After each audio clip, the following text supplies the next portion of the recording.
All right, let's take a look at some of my favorites that went around to clients, friends, and family from June 21st through the 27th. Kind of a variety of conditions out there this week, so yeah, some fun stuff. Start out with a humpback kind of arching its tail as it goes down. This one was kind of fun because it's not just the classic flat, so it was actually sort of rolling.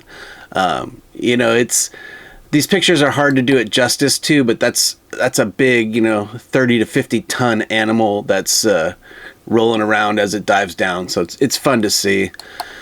This was an interesting one. This is another boat that I work off of every now and then, called Legacy, and they're great people. Captain Sean and their whole team are awesome. I try to snap photos with the boats and the wildlife, share those around with these cats.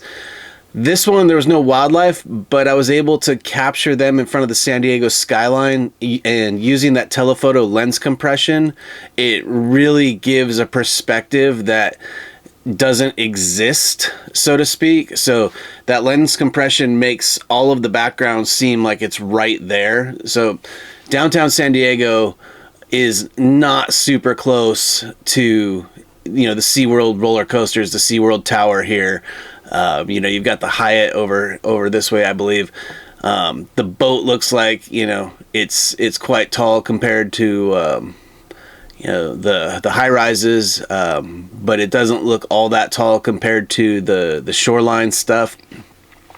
Now, basically, you're able to manipulate how an image comes out. So I thought that was interesting from a perspective of, photography. This is one of the things that you can do to make things more interesting. We were really far away from them. They were coming out towards where we were, but they were still probably a chunk of a ways away. So, I would say we were 7 miles off La Jolla, so we're a lot of miles away from downtown. And yeah, that's just kind of lens compression. Exhaling offshore bottlenose. The local sea lions playing King of the Hill on the mooring buoy.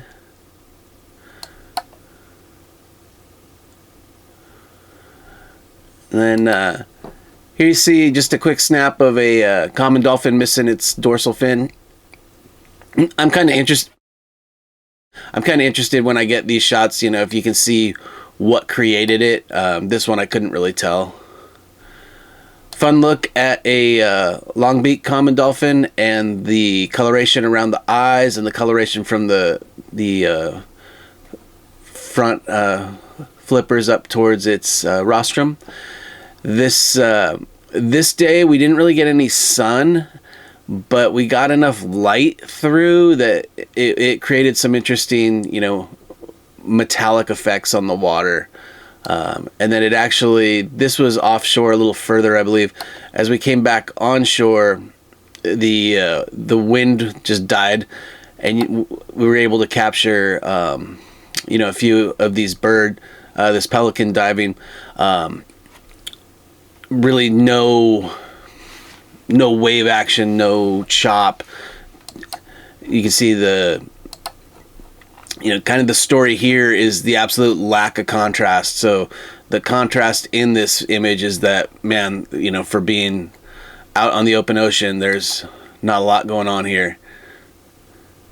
Always blows me away. Oh, thank you, Windows Security. I don't ever appreciate that.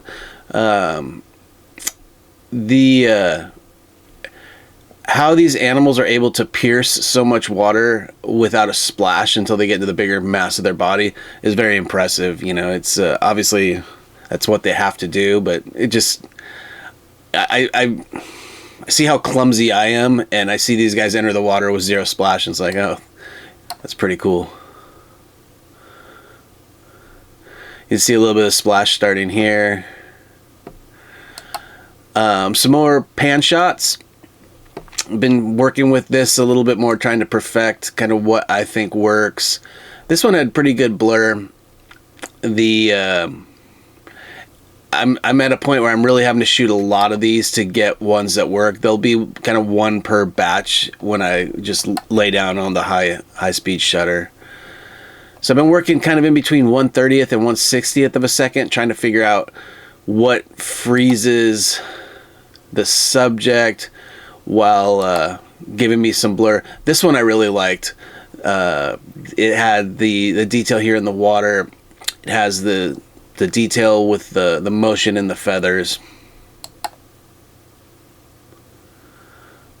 I liked this shot a lot. Same sort of thing. It's impressive that this tern is entering the water and there's not yet a splash. There was a little bit of a splash on these guys because they hit the water with a lot of momentum. But I thought it was a good look at that.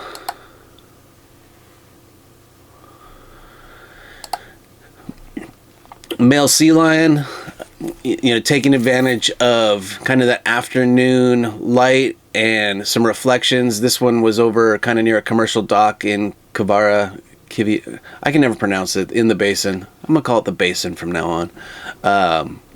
But this guy just kind of cruises around and does his thing. What made this shot is definitely the water and the water shape and the water reflecting, and intriguingly where it is reflecting, where it's not, as you can see the dips through it.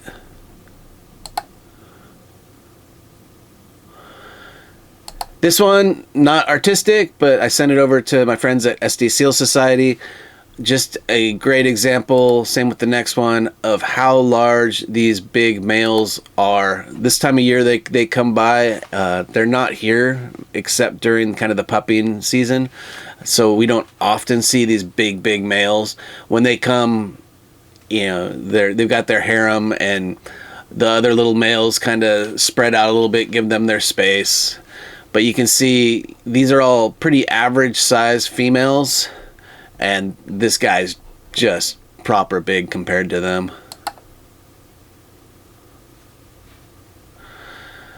That morning, a little bit more, I don't know if gross is the right word, but not what I always try to shoot. Again, not like fine art, but intriguing. This is a brand new, still afterbirth attached, umbilical cord attached baby sea lion, and it was born kind of at the bottom of the stairs. And it's just one of those things where there's this dance right now on, how much interaction breeds appreciation, breeds conservation, and that's important, and we got to do it. But these guys, when they're born down on the cove by the stairs, they tend to have a much higher rate of mortality and require intervention because people just get too close and all the things. And this morning there was actually another photographer, and I was shooting from the upper deck, well far away. These are all 600 millimeter lens shots. But I looked over, and the guy, whether or not he was aware of it, I'm not sure. And we kind of made eye contact, and he backed off. So I don't know, hooray for docent Nate. I couldn't be a docent. They're far more patient than I could ever be. But he was basically standing one step away from, one of these had been born on the bottom steps. There was blood and afterbirth on the bottom steps, and he was basically 6 inches from standing in a pool of blood. And it's just like, dude, you don't need to be that close. Your lens does fine. You do your thing. You don't need to be that close. It's my 2 cents. Another little guy, real young, still got the little belly button thing from the umbilical cord. He's posing, saying no photos. Again, I'm above on the viewing deck, pretty far away. This was the brand new one who was dragging around his umbilical cord, just a face shot. And then you can see how big that male is comparatively. The light spot on its head is basically as big as the face of the little guy. Another look at mama, the newborn, and then the big male. This is, you might have seen a couple of my photos were in La Jolla Light on the newspaper, which was kind of fun. But this is the ones that are, it's a debate of whether they're siblings or whether this mom just adopted another one. I tend to think they're siblings. The people, it's just, I saw them pretty young, and it seemed like that was that. I'm not making a claim to it, but I know people on both sides of that conversation. But this is, I have never seen dual nursing, and I've seen it several times. So this was a little later on after I saw him. I saw him again yesterday doing the same thing. Here's I've gotten into this in the last couple months, is submitting images of these banded birds, and you get a lot of information back on them. So this guy was from San Pedro, I believe, and they list all the things he was treated for. So it was treated for, emaciation and this and that and the other. One of them was treated, it had a hook in its stomach, variety of stuff. But it's cool to be able to submit that data back to them. One of the tagged birds had been released in San Francisco like a month ago and was already down here in San Diego. Another look at a pelican. This pelican was individually preening each feather and pulling out the loose ones.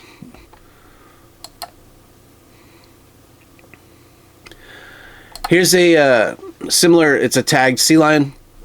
I don't know how many times I've talked about this in these videos or not, but I do submit these to a team that tracks these guys, and they're able to see what the intervention was for, how they're doing. I give them shots as much of the body as I can, so they know, if it was here for X, Y, or Z, they can get an idea of what's going on. So I feel like that's doing good work. This guy actually, ironically enough, I'd been seeing him. It's a little, I'd say a yearling.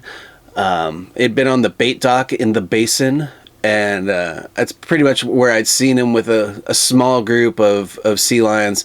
But yesterday I got a shot of him coming up on boomers with all the sea lions. So I was stoked to see that he had moved from the bait barge over to where there's many, many more sea lions. And I have no idea why I felt good about it, but I did.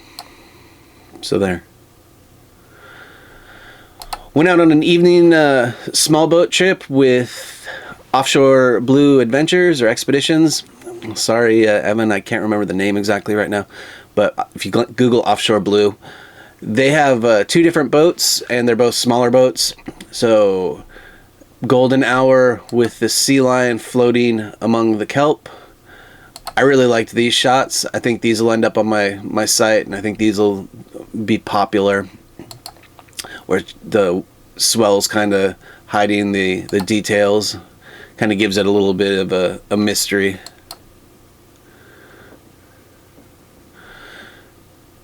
Same sort of thing. And then we've been seeing this humpback around, and it had a ton of lice. It had a ton of markings. It wasn't super big. It's kind of a sub-adult, I'd say. And it sort of had been slow and sluggish. I'd never seen it raise its tail. I've seen this whale, I've seen it 3, maybe 4 times in the last week or so. A lot of the other boats have seen it as well.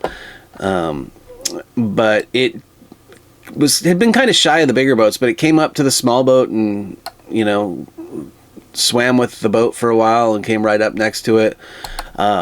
Here was my favorite shot of it, just against the skyline. I think this really speaks to those evening trips, especially in the summer. I went out a couple days later on another boat, and they surmised that this whale didn't make it because there was a whale that was gone, but I think it fell before anybody really got shots of it.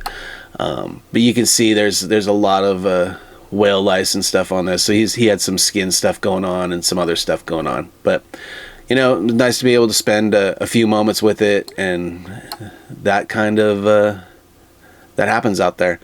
So that wraps up this week. If you're on my site, you can see all of the photo settings below. Maybe a couple more odds and ends details on what these are all about. If you're on any of the video hosting sites, I do link to my website, and I invite you to jump over on that link. Come check out my website. It's got all these blogs. It's got a bunch of other photos for sale in terms of prints, image licensing, stuff like that. I'll have a book, and then probably a children's book, hopefully coming out pretty soon.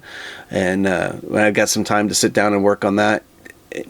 Yeah, I thank you for the view and look forward to doing this next week.